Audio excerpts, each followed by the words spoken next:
வணக்கம். இந்த பதிவுல நம்ம என்ன பார்க்க போறோம் அப்படின்னு பாத்தீங்கன்னா என்னன்னா டான்செட் MBA எக்ஸாமுக்கு MCA எக்ஸாமுக்கான ப்ரிப்பரேஷன் எப்படி பண்ணலாம், அதாவது how to prepare MBA MCA TANCET exam அப்படின்றத பத்தி தான் இந்த பதிவுல நம்ம பேச போறோம். நிறைய பேர் இந்த டாபிக் ரிலேட்டடா நிறைய வீடியோஸ் போட்டிருக்காங்க. நிறைய நல்ல நல்ல விஷயங்களை நிறைய பேர் ஷேர் பண்ணியிருக்காங்க. ஸோ அந்த வகையில நம்மளும் நமக்கு தெரிஞ்ச விஷயத்த ஷேர் பண்ணலாம் அப்படின்றதுக்காக தான் இந்த வீடியோ அப்படின்றத நான் பதிவு பண்றேன். தொடர்ந்து டான்செட் ரிலேட்டடா நம்ம நிறைய விஷயங்கள் பேசிட்டு இருக்கிறோம். சப்ஸ்கிரைப் பண்ணாம இருந்தா சப்ஸ்கிரைப் பண்ணிக்கங்க. நிச்சயமா உங்களுக்கு யூஸ்ஃபுல்லான நிறைய இன்ஃபர்மேஷனோட நான் தொடர்ந்து கொடுத்துட்டு இருக்க போறேன். சோ இந்த பதிவை பொறுத்த வரைக்கும் நான் சொல்றது என்ன அப்படின்னா ப்ரிப்பரேஷன் பண்றதுக்கு என்னன்னா பேசிக்கான ஸ்டெப்ஸ் அப்படின்றது உங்களுக்கான மெட்டீரியல் கலெக்ட் பண்ணிக்கங்க. அதாவது நீங்க புக்கா வச்சுக்கோங்க, அல்லது சாஃப்ட் காப்பியா கலெக்ட் பண்ணி வச்சுக்கோங்க, அல்லது ஆன்லைன் கிளாஸோ அல்லது ஆஃப்லைன் கிளாஸோ ஜாயின் பண்ணிருங்க.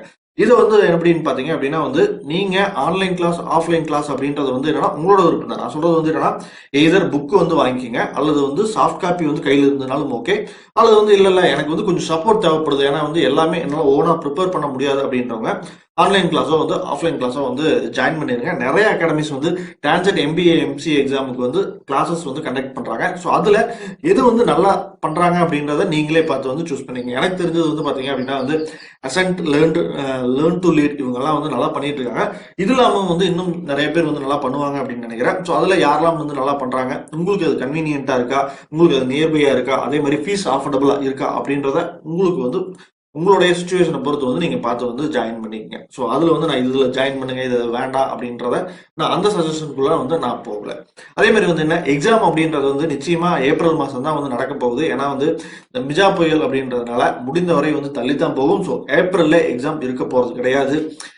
சரி, மார்ச்ல எக்ஸாம் இருக்க போறது கிடையாது. ஏப்ரல்ல இருக்கிறதுக்கான வாய்ப்புகள் தான் அதிகமா இருக்கு. ஸோ அதனால மினிமம் உங்களுக்கு இப்ப இது டிசம்பர் அப்படின்றதுனால 120 நாள் டைம் இருக்கு. அதுல ஒரு 20 நாள் தள்ளிட்டீங்க அப்படின்னாலும் 100 டேஸ் இருக்கு. இந்த 100 டேஸ் அப்படின்றத நீங்க கரெக்டா பிளான் பண்ணிக்கிட்டீங்க அப்படின்னா நீங்க எதிர்பார்த்ததோட நல்ல ஸ்கோர் அப்படின்றத நிச்சயமா எடுக்கலாம். டான்செட் எக்ஸாமை பொறுத்த வரைக்கும் இயர்லி ஒன்ஸ் தான் நடக்குது அப்படின்றத ஞாபகம் வச்சுக்கோங்க. அது இல்லாம MBAக்கு 5 டிவிஷனும் MCAக்கு 4 டிவிஷனும் இருக்குங்கிறது உங்களுக்கு தெரியும்.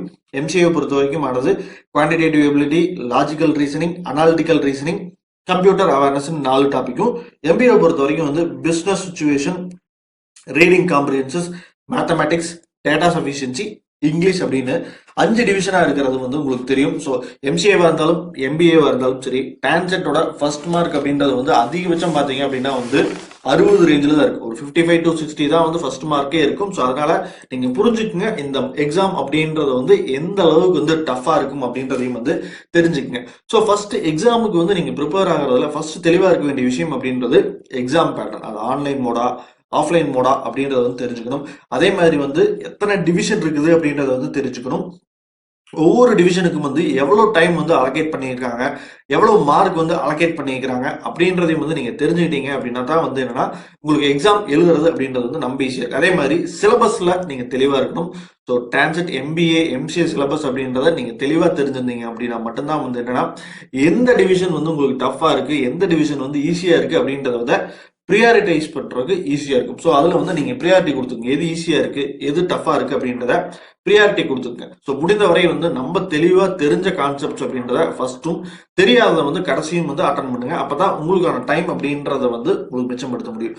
முடிந்தவரை நான் சொல்றது என்ன அப்படின்னா ஃபார்முலாஸை கரெக்டா ஞாபகம் வச்சுக்கோங்க. அதே மாதிரி ஷார்ட்கட்ஸை பார்த்து வச்சுக்கோங்க. ஏன்னா இதுல முக்கியமானது அப்படின்றது ஃபார்முலா, அதுக்கப்புறம் ஷார்ட்கட்ஸ் தான். ஏன்னா ஷார்ட்கட்ஸ் தெரிஞ்சது அப்படின்னா தான் என்னன்னா உங்களால கொடுத்துருக்கக்கூடிய எல்லா கொஸ்டின்ஸையும் அட்டன் பண்ண முடியும். ஸோ அதுக்கு முக்கியமானது அப்படின்றது பாத்தீங்க அப்படின்னா என்னன்னா உங்களுக்கான கான்செப்ட் கிளியரா தெரிஞ்சுக்கணும். அது என்ன கான்செப்ட் அப்படின்றத கான்செப்டை தெளிவா புரிஞ்சு வச்சுக்கோங்க. அதே மாதிரி பாத்தீங்க அப்படின்னா எந்த டிவிஷன் ஹார்டா இருக்கு அப்படின்றத அந்த டிவிஷனுக்கு உங்களுக்கு டைம் நீங்க அதிகமா ஸ்பெண்ட் பண்ணணும். அதாவது எக்ஸாம்ல கிடையாது, நான் சொல்லும்போது ப்ரிப்பரேஷன்ல உங்களுக்கு எந்த டிவிஷன் ஹார்டா இருக்கு அப்படின்னு நினைக்கிறீங்களோ அந்த டிவிஷனுக்கான டைம் அப்படின்றத அதிகமா அலோகேட் பண்ணுங்க. ஸோ அதனால அதுக்கு ஃபர்ஸ்ட் எது நல்லா தெரியும் அப்படின்றத தெரிஞ்சு வச்சிருக்கணும். அப்பதான் எது கஷ்டமா இருக்கு அப்படின்றது தெரியும். ஸோ ஓவராலா ப்ரிப்பேர் பண்ணும்போது தான் இந்த விஷயம் அப்படின்றது தெரியும். அதுக்கப்புறம் பாத்தீங்க அப்படின்னா நிறைய மார்க் டெஸ்ட் அட்டன் பண்ணுங்க. எவ்வளவுக்கு எவ்வளவு ப்ராக்டிஸ் பண்றீங்களோ இதுக்கு உங்களுக்கு நல்ல ரிசல்ட் வேணும் அப்படின்னா ஒரே ஒரு விஷயம் தான், practice practice practice practice. So இது மட்டும்தான் உங்களுக்கு நல்ல ஸ்கோரை கொடுக்கும். ஸோ அதனால மேக்சிமம் மார்க் டெஸ்ட் அட்டன் பண்ணுங்க. ப்ரீவியஸ் இயர் கொஸ்டின் பேப்பர்ஸ் எல்லாம் ஃபுல்லா பாருங்க. ஏன்னா புக்ஸ்ல ஆன்லைன்ல எல்லாமே ப்ரீவியஸ் இயர் கொஸ்டின் பேப்பர் அப்படின்றது வந்து இருக்கு. ஸோ அதை வச்சு மார்க் டெஸ்ட் ப்ராக்டிஸ் வந்து பண்ணுங்க. ஸோ அது வந்து கண்டிப்பா ஒரு நல்ல ரிசல்ட் வந்து கொடுக்கும். ஸோ மறந்துடாதீங்க. அதே மாதிரி வந்து என்னன்னா டைம் அக்யூரசி வந்து இம்ப்ரூவ் பண்ணுங்க. மேக்ஸிமம் எவ்வளவு ஸ்பீடா பண்ண முடியும் அப்படின்றத இந்த டைம், அதே சமயம் அக்யூரசியில வந்து தெளிவா இருக்கும். ஏன்னா வந்து என்னன்னா ஸ்பீடா பண்றதுன்னு வந்து தப்பா பண்ணிடக்கூடாது. ஸோ டைம் அக்யூரசி அப்படின்றது வந்து நம்ம முக்கியம். அது நிச்சயமா பிராக்டிஸ் அப்படின்றது தான் வந்து ஒரே ஆப்ஷன். ஏன்னா வந்து 300 மணி நேரம் உங்களால வந்து ப்ரிப்பேர் பண்ண முடியும். ஏன்னா அவ்வளவு டைம் இருக்கு, 100 நாள் இருக்கு. பர் டே 3 மணி நேரம் அப்படின்றத ஸ்பெண்ட் பண்ணீங்க அப்படின்னா கூட 300 மணி நேரம் மினிமம் பண்ண முடியும். மேக்சிமம் 400 மணி நேரம் பண்ணலாம். நீங்க ஒரு மினிமம் 300 மணி நேரமாச்சும் வந்து ப்ராப்பரா உட்கார்ந்து ப்ரிப்பேர் பண்றீங்க. நீங்க இதர் வந்து உங்களோட மெட்டீரியல் வச்சு ப்ரிப்பேர் பண்றீங்க, அல்லது ஆன்லைன்ல கிடைச்ச மெட்டீரியல் வச்சு ப்ரிப்பேர் பண்றீங்க, அல்லது வந்து நீங்க ஆன்லைன் கிளாஸ் வந்து நீங்க ஜாயின் பண்ணி ப்ரிப்பேர் பண்றீங்க அப்படின்னு எந்த வகையிலயா இருந்தாலும் சரி, அது உங்களுக்கு வந்து எது கன்வீனியன்ட்டா இருக்கோ அதுல வந்து ஜாயின் பண்ணிக்கோங்க. மேக்சிமம் நான் சொல்றது அப்படின்றது ஒரு 300 மணி நேரம் வந்து இதுக்காக ஸ்பெண்ட் பண்ணீங்க ப்ராப்பரா அப்படின்னா நீங்க எதிர்பார்த்த ரிசல்ட் நிச்சயமா கிடைக்கும். எல்லாருமே வந்து அதாவது யாரெல்லாம் வந்து ஒரு 300 ஹவர்ஸ் வந்து இந்த எக்ஸாமுக்காக, அது எம்பிஏவா இருந்தாலும் சரி, எம்சிஏவா இருந்தாலும் சரி, டான்செட் எக்ஸாமுக்காக நீங்க ஸ்பெண்ட் பண்றீங்க அப்படின்னா உங்களுடைய பர்சன்டைல் அப்படின்றது நிச்சயமா 80 அண்ட் எபோவ் இருக்கும் அப்படின்றத என்னால சாலிடா சொல்ல முடியும். ஏன்னா வந்து ஃபர்ஸ்ட் மார்க் அப்படின்றதே வந்து பாத்தீங்க அப்படின்னா வந்து ஒரு 55 to 60ல தான் வந்து ஃபர்ஸ்ட் மார்க்கே இருக்க போகுது. ஸோ பர்சன்டைல் அப்படின்றப்போ வந்து நிச்சயமா 80 அண்ட் எபோவ் வர்றதுக்கான வாய்ப்புகள் ரொம்ப அதிகமா இருக்கு. ஸோ 300 மணி நேரம் ஸ்பெண்ட் பண்ணுங்க, ப்ராப்பரா ஸ்பெண்ட் பண்ணுங்க, பிராக்டிஸ் பண்ணுங்க. கண்டிப்பா நீங்க எதிர்பார்க்கிற ஸ்கோரோட நல்ல ஸ்கோர் வரும். ஒரு 80 அப்படின்றத சொல்றது வந்து நான் மினிமமான ஸ்கோர் சொல்றேன். ஸோ நிச்சயமா ஒரு 90% மேல போறதுக்கான வாய்ப்புகள் தான் வந்து ரொம்ப ஜாஸ்தியா இருக்கு. ஸோ ஒருவேளை வந்து காம்படிஷன் ஜாஸ்தியா இருக்கு அப்படின்ற மாதிரி வரும் பட்சத்துல தான் வந்து என்னன்னா 80 அண்ட் எபோவ் அப்படின்றது வந்து சொன்னேன். ஸோ நல்லா டார்கெட் பண்ணுங்க. உங்களுடைய பர்சன்டைல் அப்படின்றது 90 அண்ட் எபோவ் இருக்கணும்னு வந்து டார்கெட் பண்ணுங்க. அப்பதான் வந்து என்னன்னா டாப் காலேஜஸ், டாப் 10 காலேஜஸோ அல்லது டாப் 15 காலேஜஸ்குள்ள ஜாயின் பண்ணணும் அப்படின்னா நல்ல பர்சன்டேஜ் அப்படின்றது வந்து நிச்சயமா தேவை. நல்ல பர்சன்டேஜ் தேவை அப்படின்னா இந்த 300 மணி நேரம் அப்படின்றது மினிமம் வந்து தேவைப்படும். மேக்சிமம் எவ்வளவுக்கு எவ்வளவு வந்து பிராக்டிஸ் பண்றீங்களோ அந்த பிராக்டிஸ்ல அக்யூரசி இருக்கணும். அதே வந்து டைம் மேனேஜ்மெண்ட் இருக்கணும். ஏனோ தானோன்னு வந்து பிராக்டிஸ் பண்ணக்கூடாது. அப்படி பண்ணுனீங்க அப்படின்னா வந்து நீங்க எதிர்பார்க்கிற ரிசல்ட் அப்படின்றது நிச்சயமா வந்து வரும். ஸோ உங்களுக்கு வந்து சப்போர்ட் தேவைப்படுது அப்படின்னா வந்து நீங்க கிளாஸஸ்ல கூட வந்து ஜாயின் பண்ணிக்கலாம். ஸோ நிறைய பேர் வந்து கண்டக்ட் பண்றாங்க. அதுல எது வந்து நல்லதா இருக்கு அப்படின்றத நீங்க பார்த்து வந்து ஜாயின் பண்ணிக்கோங்க. ஸோ இதுதான் வந்து நான் சொல்லணும்னு நினைக்கிறது. நிச்சயமா பாசிட்டிவா இருங்க, பாசிட்டிவா இருங்க, பாசிட்டிவா இருங்க.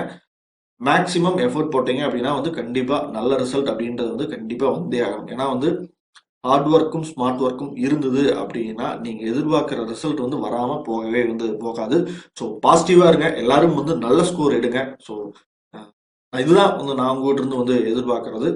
So all the best. நல்லா பண்ணுங்க. அடுத்தடுத்த பதிவுகளில் இன்னும் சில முக்கியமான விஷயங்களோட வந்து பேசுறேன். நன்றி.